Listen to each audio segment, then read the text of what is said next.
Hi friends, എല്ലാവർക്കും online ക്ലാസ്സിലേക്ക് സ്വാഗതം. ഇന്ന് നമ്മൾ ഡിസ്കസ് ചെയ്യുന്നത് first time exam model question paper basic സയൻസിൻ്റെ ക്വസ്റ്റ്യൻ പേപ്പറാണ്. ഇതിനു മുമ്പ് ഒരുപാട് വീഡിയോസ് നമ്മൾ മോഡൽ എക്സാമുമായി ബന്ധപ്പെട്ട് ഓൺലൈൻ ക്ലാസ് എന്ന ഈ ചാനലിൽ അപ്ലോഡ് ചെയ്തിട്ടുണ്ട്.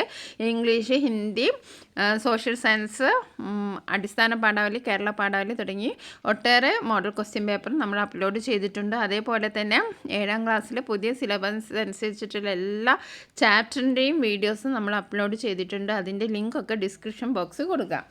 അപ്പോൾ നമുക്ക് ബേസിക് സയൻസിലെ മോഡൽ ക്വസ്റ്റ്യൻ പേപ്പർ നോക്കാം. നിങ്ങൾ ആദ്യമായിട്ടാണ് ഈ ചാനൽ കാണുന്നതെങ്കിൽ സബ്സ്ക്രൈബ് ചെയ്ത് സപ്പോർട്ട് ചെയ്യാൻ മറക്കരുത്. വീഡിയോ ഇഷ്ടപ്പെട്ടെങ്കിൽ എന്തായാലും ലൈക്ക് ചെയ്യണം. ഓക്കെ, അതേപോലെ തന്നെ 7ാം ക്ലാസ് പഠിക്കുന്ന നിങ്ങളുടെ കൂട്ടുകാർക്കും ഷെയർ ചെയ്ത് കൊടുക്കുക. ഓക്കെ, ആദ്യത്തെ ആക്ടിവിറ്റി നോക്കാം. Selection of good seed, fertile soil, pest control measures etc. are necessary to get good yield.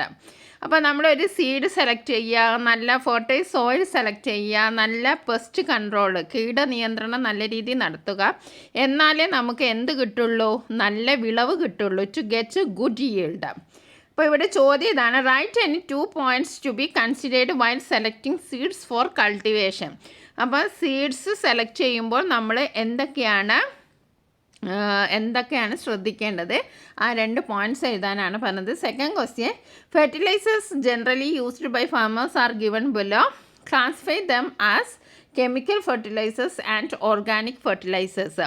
ഇപ്പോൾ സാധാരണ ഫാമേഴ്സ് ഉപയോഗിക്കുന്ന കുറച്ച് ഫെർട്ടിലൈസേഴ്സിൻ്റെ പേര് താഴെ കൊടുത്തിട്ടുണ്ട്. അതിനെ ക്ലാസിഫൈ ചെയ്യണം.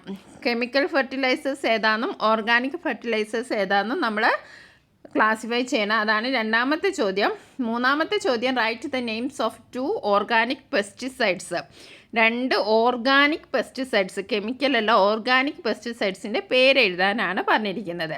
അപ്പോൾ നമുക്ക് ആദ്യത്തെ ചോദ്യം നോക്കാം. Write any 2 points to be considered while selecting seeds for cultivation. അപ്പോൾ plant selected four seed collection: high yielding healthy plant, നല്ല വിളവ് കിട്ടുന്ന പ്ലാന്റ് ആയിരിക്കണം. അതേപോലെ തന്നെ ഹെൽത്തി പ്ലാന്റ് ആയിരിക്കണം. ഇതിൽ നിന്ന് നമ്മൾ സീഡ് കളക്ട് ചെയ്യാൻ പറ്റുള്ളൂ. Fruit selected four seed collection: fruit formed at the middle of the life span, fully ripened. നല്ലവണ്ണം പഴുത്തതിൽ നിന്ന് എടുക്കണം. അതേപോലെ തന്നെ നല്ല പഴുത്ത ഫ്രൂട്ട്സിൽ നിന്ന് എടുക്കണം സീഡ്. അതേപോലെ തന്നെ middle of the life span, അതിൻ്റെ ലൈഫിൻ്റെ മിഡിൽ അതായത് ആദ്യം വിളവെടുത്ത ആദ്യം ഉണ്ടായ ഫ്രൂട്ട്സിൽ നിന്നൊന്നും നമ്മൾ എന്തെടുക്കരുത്? സീഡ് എടുക്കരുത്. Fruit formed at the middle of the life span. ഇനി seeds selected have definite shape, have normal weight, have normal size. ഇനി സീഡ്സ് നമ്മൾ സെലക്ട് ചെയ്യുമ്പോൾ എങ്ങനത്തെ സീഡ്സ് ആയിരിക്കണം? നല്ല ഷേപ്പ് ഉള്ളതായിരിക്കണം. അതേപോലെ നോർമൽ വെയ്റ്റ്, കൂടുതൽ വെയിറ്റ് ഉള്ളതും എടുക്കാൻ പാടില്ല, അതേപോലെ കുറഞ്ഞ വെയിറ്റ് ഉള്ളതും എടുക്കാൻ പാടില്ല, അതേപോലെ നോർമൽ സൈസ്. ഇത്രയും കാര്യങ്ങളാണ് നമ്മൾ സീഡ് കളക്ഷനിൽ നമ്മൾ ശ്രദ്ധിക്കേണ്ടത്. ഇനി അടുത്തത് നമ്മൾ ഓർഗാനിക് ഫെർട്ടിലൈസേഴ്സ് ഏതൊക്കെയാണ്? ഓർഗാനിക് ഫെർട്ടിലൈസേഴ്സ് എന്ന് പറയുന്നത് കൗഡങ്, ചാണകം, compost, bone meal, chicken manure, ഇതൊക്കെ എന്താണ്? ഓർഗാനിക് ഫെർട്ടിലൈസേഴ്സാണ്. ഇനി കെമിക്കൽ ഫെർട്ടിലൈസേഴ്സിൻ്റെ വിഭാഗത്തിൽ പെടുന്നതാണ് യൂറിയ, NPK മിക്സ്ചർ. ഓക്കെ, അപ്പോൾ ഓർഗാനിക് ഫെർട്ടിലൈസേഴ്സിൻ്റെ പേര് ഓർമ്മിച്ച് വെക്കുക: cow dung, compost, bone meal, chicken manure. Chicken manure എന്ന് പറഞ്ഞാൽ കോഴിവളം. ഇനി അതേപോലെ കെമിക്കൽ ഫെർട്ടിലൈസേഴ്സ് എന്ന് പറയുമ്പോൾ യൂറിയ, NPK. ഇനി നമ്മളോട് അടുത്ത ചോദ്യം എന്തായിരുന്നു പറഞ്ഞത്?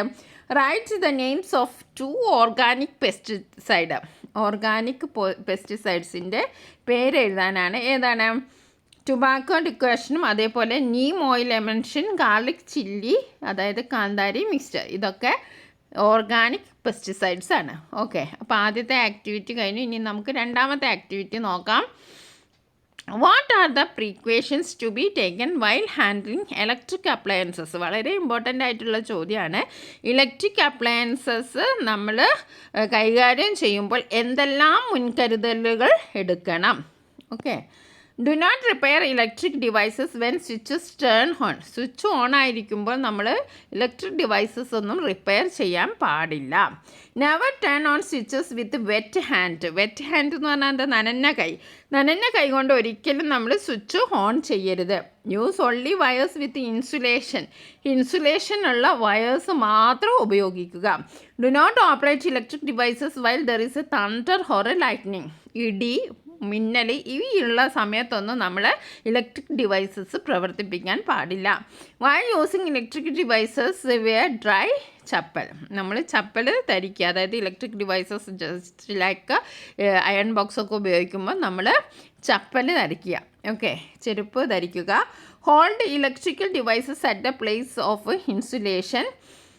Use devices of good quality. ഇതിൽ ഏതെങ്കിലും 3 or 4 നിങ്ങൾ പഠിച്ചു വെക്കുക. ചോദ്യത്തിനനുസരിച്ച് എത്രയാണോ മാർക്ക് അതിനനുസരിച്ച് നിങ്ങൾ ആൻസർ ചെയ്യുക. 2 മാർക്കിനാണെന്ന് വെച്ചാൽ 2 അല്ലെങ്കിൽ കൂടുതലായ 3 എഴുതിയാൽ മതി. ഓക്കെ, ഇനി അടുത്ത ആക്ടിവിറ്റി, മൂന്നാമത്തെ activity. Are the following circuits closed or open why? ഇപ്പോൾ 2 സർക്യൂട്ട് തന്നിട്ടുണ്ട്. ഇത് ക്ലോസ്ഡ് ആണോ ഓപ്പൺ ആണോ, എന്തുകൊണ്ട്? അപ്പോൾ ഇവിടെ കണ്ടാൽ നമുക്കറിയാം, ഇവിടെ എന്താണ്, ഇത് ഓപ്പൺ സർക്യൂട്ടാണ്, ഇത് തുറന്ന് കിടക്കുകയാണല്ലേ. ഈ circuit, in the case of circuit 2 ഇതെല്ലാം ക്ലോസ്ഡ് ആണ്. സർക്യൂട്ട് 1 എന്താണ്, ഓപ്പൺ ആണല്ലേ. അപ്പോൾ നമുക്ക് അതെന്തുകൊണ്ടാണെന്ന് നോക്കാം. അതേപോലെ ഇവിടെ നോക്കൂ, സർക്യൂട്ട് 1 ബൾബ് ഗ്ലോ ചെയ്യുന്നില്ല, സർക്യൂട്ട് 2 ബൾബ് ഗ്ലോ ചെയ്യുന്നുണ്ട്. അപ്പം ക്ലോസ്ഡ് സർക്യൂട്ടിലാണ് ബൾബ് ഗ്ലോ ചെയ്യുന്നത്. Okay, name the devices which you used to make a circuit close or to open when required. നമുക്ക് ആവശ്യമുള്ളപ്പോൾ ഇങ്ങനെ, അതായത് സർക്യൂട്ട് ക്ലോസ് ചെയ്യാനും ഓപ്പൺ ചെയ്യാനും നമ്മളൊരു ഡിവൈസ് ഉപയോഗിക്കുന്നുണ്ട്. അതിൻ്റെ പേരെന്താണ്? 2 ചോദ്യമാണുള്ളത്. അപ്പോൾ നമുക്കറിയാം സർക്യൂട്ട് 1 ഈസ് ഓപ്പൺ അല്ലേ, because the circuit is not complete, bulb doesn't glow.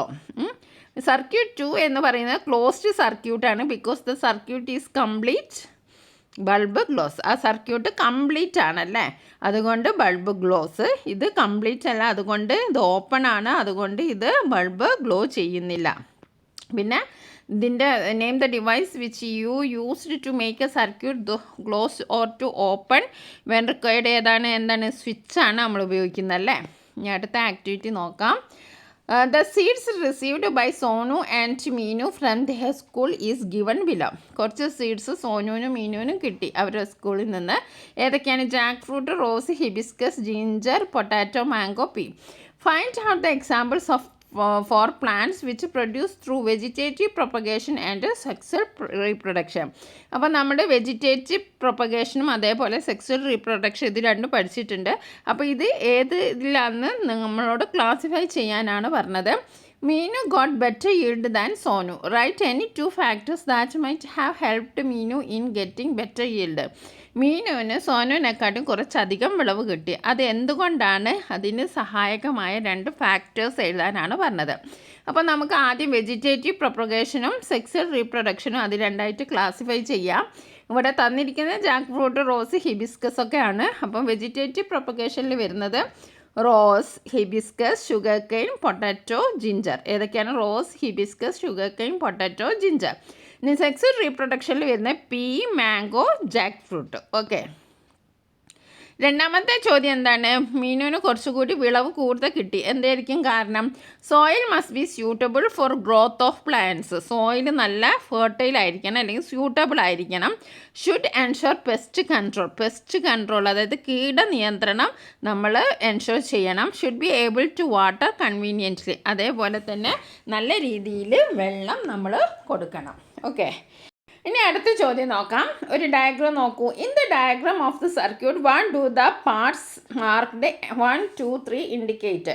ഇവിടെ 1, 2, 3 എന്താണ് ഇൻഡിക്കേറ്റ് ചെയ്യുന്നതെന്ന് നമ്മൾ എഴുതാനാണ് പറഞ്ഞത്. നമ്മൾ ഒരുപാട് ചാപ്റ്ററുമായിട്ട് ദ വേൾഡ് ഓഫ് ഇലക്ട്രിസിറ്റി എന്ന ചാപ്റ്ററിൽ ഇതുമായി ബന്ധപ്പെട്ട് കുറേ സിമ്പിൾസ് പഠിച്ചിരുന്നു.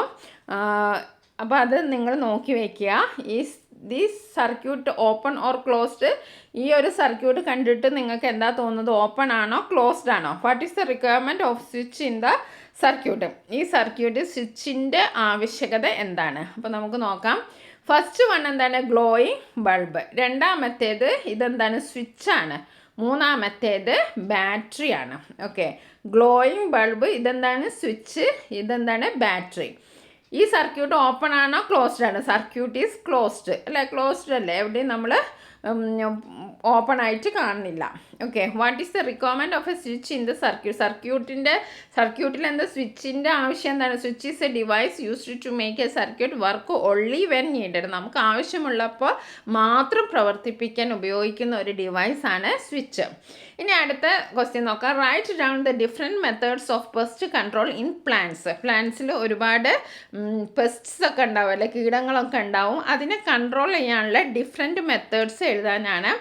ഒന്നാമത്തേത് യൂസ് കെമിക്കൽ പെസ്റ്റിസൈഡ്സ് യൂസ് ചെയ്യാം. യൂസ് ഓർഗാനിക് പെസ്റ്റിസൈഡ്സ് യൂസ് ചെയ്യാം. അതിൻ്റെ പേരെന്തൊക്കെയാണ്? Tobacco decoction, neem oil emulsion, garlic, കാന്താരി എക്സെട്ര. ഇനി അടുത്തത് എന്താണ്? Use traps. പലതരം കെണികൾ നമ്മൾക്ക് ഉപയോഗിക്കാം. Pheromone traps to destroy pest. ഈ കെണികൾ എന്ന് പറയുന്ന എക്സാമ്പിളാണ് ഫിറമോൺ ട്രാപ്സ്. ഓക്കെ, ഇനി അടുത്തത് use friendly insects or creatures. നമുക്ക് ഫ്രണ്ട്ലി ആയിട്ടുള്ള, നമ്മുടെ കൃഷിക്ക് അനുയോജ്യമായിട്ടുള്ള ഇൻസെക്റ്റിനെയും ക്രിയേച്ചേഴ്സിനെയും നമുക്ക് വളർത്താം. അതായത് example frog, lizards, mabuya, calotes, bugs that eat up pest. ഇതൊക്കെ എന്താണ്? പെസ്റ്റിനെ ആഹാരമാക്കുന്നതാണ്. അവയെ നമുക്ക് വളർത്താം. അപ്പോൾ എന്താണ്? Use chemical pesticide, use organic pesticide, use traps, use friendly insects or creatures. ഇനി അടുത്ത ക്വസ്റ്റ്യന് നമ്മുടെ ഫസ്റ്റ് ചാപ്റ്ററായിട്ട് ബന്ധപ്പെട്ടതാണ്. Some peculiarities of plants produced by layering is given below. List out the advantages and disadvantages of plants produced through layering. അപ്പോൾ layering മൂലം ഉണ്ടായ ചിലതിൻ്റെ അഡ്വാൻറ്റേജസും ഡിസഡ്വാൻറ്റേജസും ആണ് നമ്മൾ നേരത്തെ ഇവിടെ കൊടുത്തിരിക്കുന്നത്. അപ്പോൾ എന്താണെന്ന് ക്ലാസിഫൈ ചെയ്ത് എഴുതാനാണ്. Possesses the quality of mother plants, small size and short lifespan, easy flowering and fruiting, absence of taproot system, require more care. അപ്പോൾ ഇതിൽ അഡ്വാൻറ്റേജസ് എന്തൊക്കെയാണ്? Possesses the qualities of mother പ്ലാന്റിൻ്റെ ക്വാളിറ്റീസ് ഒക്കെ ഉണ്ടാവും. പിന്നെ എന്താണ്? Early flowering and fruit. പെട്ടെന്ന് flower ചെയ്യുന്നു, ഫ്രൂട്ടും ഉണ്ടാകുന്നു. Absence of taproot system. ഇനി ഡിസഡ്വാൻറ്റേജ് ആയിട്ട് നമുക്ക് പറയാനുള്ളത് റിക്വയർ മോർ കെയർ. നല്ലവണ്ണം നമ്മൾ ശ്രദ്ധിക്കണം. Small size and short life span. Small size ആയിരിക്കും ഉണ്ടാവുക. അതേപോലെ തന്നെ ഇതിൻ്റെ ജീവിത കാലയളവ് വളരെ ചുരുങ്ങിയതായിരിക്കും. Okay, short life span. ഇനി നമുക്ക് അടുത്ത ക്വസ്റ്റ്യൻ നോക്കാം. അടുത്ത നമ്മുടെ ആസിഡുമായിട്ട് ബന്ധപ്പെട്ട ഒരു ക്വസ്റ്റ്യൻ ആണ്. ഈ ടേബിളിൽ നിങ്ങൾ നോക്കും, ഇവിടെ സബ്സ്റ്റൻസസ് ലെമൺ ജ്യൂസ് ഉണ്ട്, sugar solution, salt solution, tamarind water, pure water, buttermilk, vinegar. ഇനി കളർ ചേഞ്ച് ഓഫ് ബ്ലൂ ലിറ്റ്മസിൽ ലെമൺ ജ്യൂസ് ഒഴിച്ചപ്പോൾ അത് റെഡായി. ഷുഗർ, അതേപോലെ സാൾട്ട് സൊല്യൂഷൻ, പ്യുവർ വാട്ടർ, ഇതിലൊക്കെ കളർ ചേഞ്ച് ആണ്. നോ കളർ ചേഞ്ച്, ഒരു കളർ ചേഞ്ചും ഇല്ല. ഇതിലൊക്കെ pure water, salt solution, sugar solution, ഇതിലൊന്നും കളറിന് ഒരു മാറ്റവും വന്നില്ല. കളറിന് മാറ്റം വന്നു, അതായത് റെഡ് ആയത് ഏതൊക്കെയാണ്? ലെമൺ ജ്യൂസ്, അതേപോലെ tamarind water, buttermilk, vinegar. അപ്പോൾ ഫസ്റ്റ് ക്വസ്റ്റ്യൻ എന്താണ്? Analyse the table and write your inference. അപ്പോൾ ഈ ടേബിൾ അനലൈസ് ചെയ്തിട്ട് നിങ്ങൾക്ക് എന്താ മനസ്സിലായത് അത് എഴുതാനാണ്. Second question, write a natural indicator we can use instead of blue ലിറ്റ്മസിന് പകരം ഉപയോഗിക്കാവുന്ന നാച്ചുറൽ ഇൻഡിക്കേറ്റർ ഏതാണെന്ന് എഴുതാം. മൂന്നാമത്തെ ചോദ്യം, name acid which represent in the given substance and turned blue litmus red. അപ്പോൾ ഇതിലൊക്കെ അടങ്ങിയിരിക്കുന്ന ആസിഡ് ഏതാണെന്ന് എഴുതാനും. അപ്പോൾ നമുക്ക് ആദ്യത്തെ ചോദ്യം എന്താണ് എഴുതുക? ഇതിൽ നിന്ന് നമുക്ക് ഈ ടേബിളിൽ നിന്ന് നമുക്ക് എന്താ മനസ്സിലായത്? The substances which turns blue litmus into red are acid. Blue ലിറ്റ്മസിനെ റെഡ് ആക്കുന്നതൊക്കെ എന്താണ്? ആസിഡാണ്. ആസിഡിൻ്റെ പ്രത്യേകതകളാണ് they have sour taste the natural ഇൻഡിക്കേറ്ററായിട്ട് നമുക്ക് ഉപയോഗിക്കാൻ പറ്റുന്ന ഹിബിസ്കസ് പേപ്പറും ടർമറിക് പേപ്പറുമാണ്. ഇനി നമുക്ക് ഓരോന്നിൽ അടങ്ങിയിരിക്കുന്ന ആസിഡ് എന്താണെന്ന് നോക്കാം. ബട്ടർ മിൽക്കിൽ ലാക്റ്റിക് ആസിഡാണ്. വിനാഗിരിയിൽ അടങ്ങിയിരിക്കുന്ന അസെറ്റിക് ആസിഡാണ്. ടാമറിനിൽ ടാർട്ടാറിക് ആസിഡാണ്. ലെമണിൽ സിട്രിക് ആസിഡാണ്. ആപ്പിളിൽ മാലിക് ആസിഡാണ്. ഇനി അടുത്ത ചോദ്യം നോക്കാം. Balu tried to make a fire extinguisher with vinegar and magnesium ribbon. He directed the gas coming from the extinguisher towards a lighted candle. The candle flame burned with low noise instead of extinguishing the flame. Okay, Balu ഒരു fire extinguisher ഉണ്ടാക്കാൻ ശ്രമിച്ചു. എന്തുപയോഗിച്ചിട്ടാണ്? വിനാഗിരിയും അതേപോലെ തന്നെ magnesium റിബണും. പക്ഷേ അതിൽ നിന്ന് ഒരു gas വന്നു. ആ ഗ്യാസിൻ്റെ അടുത്ത് വെച്ചിട്ട് ഒരു ക്യാൻഡിൽ കത്തിച്ചപ്പോൾ എന്താണ്, അത് ലോ നോയ്സോട് കൂടിയിട്ട് ബേൺ ചെയ്യാണ് ചെയ്തത്. അപ്പോൾ ഇവിടെ ക്വസ്റ്റ്യൻ എന്താണ്? Name the gas formed here. അപ്പോൾ ഇവിടെ ഒരു ഗ്യാസ് ഫോം ചെയ്തല്ലോ, അതെന്താണ്? Write any 2 features of this gas. What change should be done in this experiment to work the fire extinguisher properly? അപ്പോൾ ഈ ഫയർ എക്സ്റ്റിങ്ക്യൂഷർ എന്ന് പറഞ്ഞാൽ എന്താണ്? തീ അണയ്ക്കാൻ ഉപയോഗിക്കുന്ന അത്. അപ്പോൾ അത് പ്രവർത്തിക്കാൻ നമ്മൾ ഇതിൽ എന്ത് ചേഞ്ചസ് ആണ് വരുത്തേണ്ടത്? ഓക്കെ, ആദ്യത്തെ ചോദ്യത്തിന് ഉത്തരം ഇവിടെ എന്താണ്? ഗ്യാസ് ഹൈഡ്രജൻ ആണ്. അതായത് ഇവിടെ വിനാഗിരിയും മഗ്നീഷ്യം ആണ്. ആസിഡും മെറ്റലും തമ്മിൽ യോജിച്ചിട്ടുണ്ടെങ്കിൽ അവിടെ ഉണ്ടാകുന്ന ഹൈഡ്രജൻ ആണ്. അത് നമ്മൾ പഠിച്ചു. ഈ ഹൈഡ്രജൻ്റെ 2 ഫീച്ചേഴ്സ് എന്ന് പറയുന്നത് is inflammable, burns with low voice when lighted. Inflammable ആണ്, അതേപോലെ തന്നെ അത് കത്തും, പെട്ടെന്ന് ലോ വോയിസിലൂടെ അത് കത്തും. ഇനി അടുത്ത നമ്മൾ എന്തൊക്കെ ചേഞ്ചസ് വരുത്താമെന്ന്. യൂസ് കാർബണേറ്റ് ഇൻസ്റ്റെഡ് ഓഫ് മഗ്നീഷ്യത്തിന് പകരം നമ്മൾ എന്തുപയോഗിക്കണം? കാർബണേറ്റ് ഉപയോഗിക്കണം. When acid react with carbonate, carbon dioxide produced. അതായത് ആസിഡ് കാർബണേറ്റുമായിട്ട് റിയാക്ട് ചെയ്യുമ്പോൾ കാർബൺ ഡൈ ഓക്സൈഡ് ഉണ്ടാകുന്നു. ഈ കാർബൺ ഡൈ ഓക്സൈഡ് എന്ന് പറയുന്നത് വിച്ച് ഈസ് എക്സ്റ്റിങ്ക്വിഷ് ഫയർ. തീ കെടുത്താൻ ഉപയോഗിക്കുന്ന ഗ്യാസാണ് കാർബൺ ഡൈ ഓക്സൈഡ്. ഇനി നമുക്ക് അടുത്ത ക്വസ്റ്റ്യൻ നോക്കാം. Write the name of this method of producing new planets. അപ്പോൾ ഈ ഒരു പിക്ചർ നോക്കിയിട്ട് ഇത് എന്ത് മെത്തേഡാണെന്ന് പറയണം. Write down any 2 merits of planets produced through this method. The steps of producing new planets by this method are given below. Write in the correct order. Okay, അപ്പോൾ ഇത് എന്ത് മെത്തേഡാണ്? ലെയറിംഗ് ആണ്. And the advantages of layering എന്താണ്? The saplings will have all the qualities of parent plant. Many saplings can produce in short time. Plants whose stem cutting do not grow usually can be made to produce roots and sprouts.